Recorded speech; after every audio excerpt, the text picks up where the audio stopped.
नमस्कार, आप देख रहे हैं जगत क्रांति टीवी और मैं हूं आपके साथ ज्योतिका। आइए रुक करते हैं खबर की ओर। हरियाणा प्रदेश में इन दिनों जहां एक तरफ त्योहारी सीजन शुरू हो गया है, वहीं प्रदेश के युवा इन त्योहारों के बीच सरकारी नौकरी पाने के लिए सीईटी परीक्षा व अध्यापक पात्रता परीक्षा की तैयारियों में जुटे हुए हैं। वहीं दूसरी तरफ राज्य सरकार व प्रशासन भी इन परीक्षाओं के नकल रहित व सफल संचालन के लिए अधिकारियों से मीटिंग करने में जुटी है। 26 व 27 जुलाई को आयोजित होने वाली सीईटी परीक्षा में प्रदेश भर से 13,48,000 के लगभग परीक्षार्थी हिस्सा लेंगे। वहीं 30 व 31 जुलाई को आयोजित होने वाली अध्यापक पात्रता परीक्षा में प्रदेश भर से 4 लाख से अधिक परीक्षार्थी हिस्सा लेंगे। इन परीक्षाओं के सफल संचालन के लिए आज भिवानी के पंचायत भवन में जिला के सभी अधिकारी व सीईटी परीक्षा में ड्यूटी में तैनात सभी ऑब्जर्वर की प्रशिक्षण देने के साथ ही उन्हें परीक्षाओं के बाध्यता रहित संचालन के लिए आवश्यक दिशा निर्देश दिए गए। इस बारे में जानकारी देते हुए भिवानी के अतिरिक्त उपायुक्त मुनीश नागपाल व डीएसपी महेश कुमार ने सीईटी परीक्षा में ड्यूटी देने वाले अधिकारियों व कर्मचारियों की मीटिंग लेने के बाद पत्रकारों से बातचीत करते हुए बताया कि परीक्षाओं के सफल संचालन के लिए तकनीकी मदद इन परीक्षाओं में ली जा रही है। भिवानी के 35 विद्यालयों में 56 सेंटर बनाए गए हैं। परीक्षार्थियों की परीक्षा केंद्र तक पहुंचने में कोई दिक्कत ना हो, इसके लिए 7 रूट बनाए गए हैं। प्रत्येक रूट पर एसडीएम सहित क्लास 2 अधिकारियों की ड्यूटी लगाई गई है। मुख्यमंत्री के आदेशों की पालना करते हुए परीक्षा केंद्रों पर परीक्षा के दौरान जैम्बल लगाए गए हैं। परीक्षार्थियों की बायोमेट्रिक अटेंडेंस व मेटल डिटेक्टर से गुजरने के बाद जैम्बल शुरू कर दिए जाएंगे। परीक्षा केंद्रों के आसपास फोटोस्टेट की दुकानों को बंद करने के निर्देश दिए गए हैं। बात का विशेष ध्यान रखा गया है कि कोई भी ऐसा इलेक्ट्रॉनिक उपकरण प्रवेश ना कर पाए कि जिससे प्रश्न पत्र लीक हो। इसके साथ ही परीक्षा केंद्र के 500 मीटर दूरी पर परीक्षार्थियों के वाहनों को खड़ा करने के लिए पार्किंग की व्यवस्था की गई है। जिला मुख्यालयों के चौक व चौराहों पर आवागमन सामान्य रहे, इसके लिए ट्रैफिक की भी विशेष व्यवस्थाएं की गई है। भिवानी से सोमवीर शर्मा की रिपोर्ट। सरकारी चैनल द्वारा जो सीईटी का एग्जाम 26 और 27 तारीख को लिया जा रहा है, उसको लेकर के किस प्रकार की मीटिंग थी, क्या दिशा निर्देश थे और क्या प्रबंधन किया गया है? मैं बताना चाहूँगा कि आज जिला प्रशासन और पुलिस विभाग द्वारा सभी प्रशासनिक अधिकारियों के द्वारा, शिक्षा विभाग के अधिकारियों के द्वारा, अन्य सभी विभागों के अधिकारियों के एक मीटिंग आयोजित की गई थी। एक समीक्षा बैठक थी। तो इसमें जो नवीनतम हिदायतों के बारे में सभी को बताया गया, अवगत कराया गया।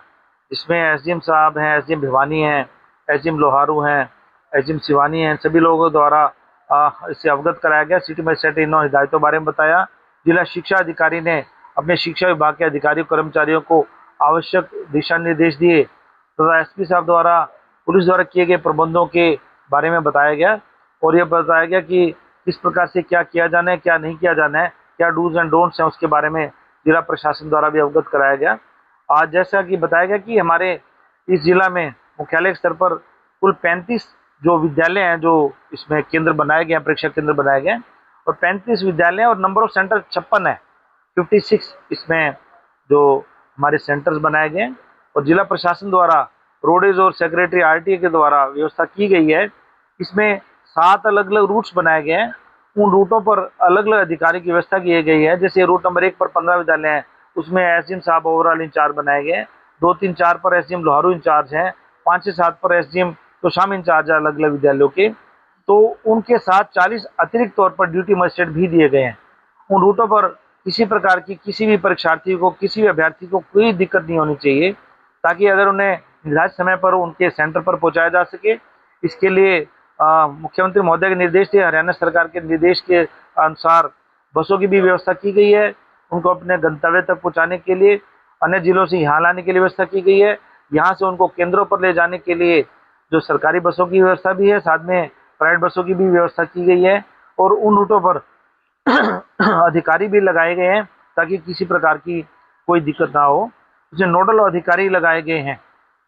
जो खजाना से जो प्रश्न पत्र वितरित करने हैं, उसके लिए सीईओ जिला परिषद हैं, वो नोडल अधिकारी लगाए गए हैं और 35 केंद्रों पर हमारे 35 हैं जो नोडल ऑफिसर तथा ड्यूटी मजिस्ट्रेट भी लगाए गए हैं और 40 जो अतिरिक्त तौर पर हमारे रिजर्व में जो ड्यूटी मजिस्ट्रेट लगाए गए हैं। जिला शिक्षा अधिकारी हैं, वो अपने शिक्षा विभाग के अधिकारियों के संपर्क में रहेंगे और आवश्यक जो पुलिस की व्यवस्था थी वो भी की जा चुकी है, पार्किंग की व्यवस्था की जा चुकी है, पानी की व्यवस्था की जा चुकी है ताकि किसी प्रकार अभ्यर्थियों को, परीक्षार्थियों को और उनके साथ आने वाले उनके परिवार के लोगों को किसी प्रकार की कोई दिक्कत ना हो, सुचारू रूप से इसका संचालन किया जाए। सर, सीटी परीक्षा के दौरान जो परीक्षार्थी परीक्षा केंद्र पहुंचते हैं, वो किन बातों का ध्यान रखते हैं और वहाँ पे किस प्रकार की प्रक्रिया उन्होंने? जैसा बताया गया कि जो महिला जो परीक्षार्थी हैं उनके बारे में बताया गया कि क्या क्या चीज़ें उन्हें अलाउड हैं, क्या नहीं है। जैसे मंगलसूत्र है, सिंदूर है, बिंदी है। जैसे मैं एस्टेट की बात करूँगा कि उसमें अलाउड हैं। और जो धार्मिक चिन्ह है, धार्मिक चिन्ह भी उनको इजाज़त है, लेकिन कुछ समय उन्हें पहले आना पड़ेगा ताकि उनकी फ्रिस्किंग वगैरह की जा सके। और समय पर 2 घंटा 10 मिनट पहले वो आने का प्रयत्न करें, आने की कोशिश करें, ताकि जो उनकी फ्रिस्किंग की जानी है, बायोमेट्रिक्स किए जाने हैं, तो उनकी चेकिंग की जानी है, वो समय पर पूरी की जा सके। सर, बताया जा रहा है कि इंटरनेट की सुविधा बंद रहेगी, तो क्या ये संभव है? तो उसमें जो परीक्षा केंद्र हैं, परीक्षा केंद्र के पास क्योंकि जैमर भी लगाए हुए हैं, उसके आसपास फोटो सेट की मशीनें हैं और इस प्रकार के जो जिलाधीश महोदय द्वारा भी इस प्रकार के आदेश जारी भी किए गए हैं, तो उसके आसपास ये व्यवस्था की गई है ताकि किसी प्रकार की कोई ऐसी अनटोवर्ड इंसिडेंट्स ना हो, किसी प्रकार का ऐसी कोई घटना ना हो। सर, पेपर लीक आमतौर पे उसका बड़ा ध्यान रखा जा रहा है, उस दिशा में कैसे पुलिस काम कर रही है, कैसे मॉनिटरिंग है और जो साइबर की को लेकर के कैसे ध्यान रखा जा रहा है? देखिए, सबसे बड़ी बात है कि मौके पर फ्रिस्किंग के द्वारा अंदर कोई ऐसी चीज़ ले जाने की, जो इलेक्ट्रॉनिक गैजेट ले जाने की अनुमति नहीं है। चेकिंग की जाएगी, कोई प्रिंटेड मैटेरियल ले जाने की अनुमति नहीं है। और सबसे बड़ी बात है कि जब अंदर जाने के बाद जो बायोमेट्रिक्स ले रहे हैं, तब तक तो आपका नेट है उसकी बात है। ये अंदर जाने के बाद जैमर की व्यवस्था है ताकि उसके बाद इंटरनेट काम ही नहीं कर पाएगा। क्योंकि अगर जैसी आप बात करें, ऐसा होने की संभावना नहीं के बराबर है, नहीं है ये, कि जब इंटरनेट ही काम नहीं कर रहा है, जैमर लगे हुए हैं, तो पेपर के लिए कहीं बाहर जाने की ऐसी संभावना भी नहीं है। और बाहर कहीं आसपास जो फोटोसेट मशीन है, इंटरनेट है, उसके आसपास के जो इलाके हैं, उनको बंद करने के निर्देश जारी किए गए। सर, सामान्य इंटरनेट तो ओपन रहेगा इस हिसाब से? इसमें जो कैचमेंट एरिया है, जो जिलाधीश महोदय द्वारा इस बारे में विस्तृत आदेश जो जारी किए जाएंगे, उसमें सबको स्पष्ट होगा, जो दिशा निर्देश है उस हिसाब से कार्रवाई की जाएगी। सर, कुछ आ देंगे या फला जगह पे आपको पेपर मिल जाएगा, इस प्रकार की सूचनाएं मिलती हैं तो कैसे कार्रवाई की जाएगी प्रशासन? ये बहुत अच्छा प्रश्न आपने पूछा। जैसे कि अभी दिशा निर्देश जारी किए गए थे, तो दिशा निर्देश जारी करते समय जिला शिक्षा अधिकारी द्वारा काफ़ी विस्तृत तौर पर भी इसके बारे में बताया गया कि कोई भी परीक्षार्थी है, पहले तो जिस सीक्वेंस में क्वेश्चन पेपर बांटे जाने हैं, चाहे कोई परीक्षार्थी उपस्थित है या नहीं है, उस सीक्वेंस में ही वो पेपर बांटे जाएंगे, नंबर 1। नंबर 2, अगर कोई परीक्षार्थी उस क्वेश्चन पेपर को, उस आंसर को अटेम्प्ट नहीं करता है, तो ये उस सेंटर सुपरिटेंडेंट है, उसकी ड्यूटी है जो कैंसिल लिख के उसके इंदराज करने की, एंट्री करने की, उस सेंटर सुपरिटेंडेंट की ड्यूटी है। तो पेपर वो मौके पर ही उसको कैंसिल लिखेंगे और जो हरियाणा स्टाफ सिलेक्शन कमीशन की हिदायतें हैं उस अनुसार से कार्रवाई की जाएगी। ठीक है सर, थैंक यू। एग्जाम रहेगा उसको लेकर के भिवानी जिले में पुलिस के द्वारा क्या प्रबंध किए गए, ट्रैफिक व्यवस्थाओं को? तो जिला पुलिस भिवानी ने सीटी एग्ज़ाम के लिए उचित प्रबंध किए हैं और एग्ज़ाम जो सेंटर हैं उनसे करीब 500 मीटर दूरी पे पार्किंग की व्यवस्था की गई है। चौक चौराहे, बस स्टैंड और भीड़ भाड़ वाले जो क्षेत्र हैं उसमें सुगम रास्ता प्रदान करने के लिए पुलिस का अलग से जो न ड्यूटियाँ लगाई गई हैं और जो सेंटर हैं, जितनी लोकेशन हैं, उनके ऊपर जो ना सफिशिएंट पुलिस फोर्स का प्रबंध किया गया है। इन व्यवस्थाओं के दौरान कोई ऐसी कोई सूचना मिलती तो रिस्पॉन्स टाइम क्या लगभग रहेगा और क्या एहतियात इसको लेकर के विशेष?